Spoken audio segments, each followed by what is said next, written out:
అందరికీ ఎలా ఉన్నారు? బాగున్నారా? నేనైతే ఈరోజు పన్నీర్ కర్రీ చేశాను.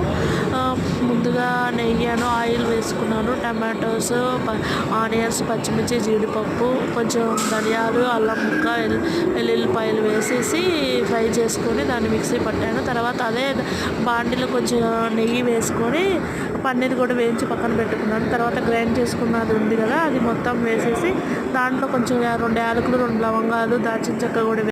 హలో, అందరికీ ఎలా ఉన్నారు? బాగున్నారా? నేనైతే టుడే పన్నీర్ కర్రీ చేశాను. దీంట్లో ఆనియన్, టమాటో, పచ్చిమిర్చి, జీడిపప్పు, ధనియాలు, కొంచెం అల్లం ముక్క, ఎల్లుల్లిపాయలు వేసి మొత్తం కొంచెం ఆయిల్, కొంచెం నెయ్యి వేసి ఫ్రై చేసుకున్నాను. ఫ్రై చేసుకున్న తర్వాత ఇది మొత్తం మిక్సీ పట్టేసుకొని పక్కన పెట్టేసుకున్నాను. తర్వాత అదే బాండీలో మళ్ళీ కొంచెం ఆయిల్, కొంచెం నెయ్యి వేసుకొని పన్నీర్ ముక్కలు కూడా వేయించి పక్కకు పెట్టేశాను.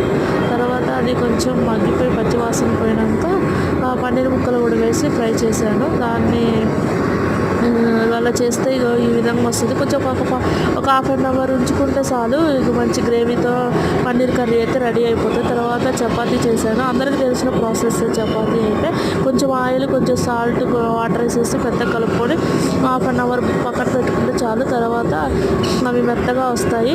ఇంకా పెన పెట్టుకొని పెన మీద వేసి పొంగినప్పుడు అటు ఇటు తిప్పుకొని పొంగుతుంది కదా, 2 టైమ్స్ పొంగినప్పుడు అటు ఇటు ఆయిల్ వేసేసి కొంచెం లైట్గా ఎక్కువ ఆయిల్ వేయవలసిన అవసరం లేదు. ఆయిల్ లేకపోయినా పర్లేదు, కానీ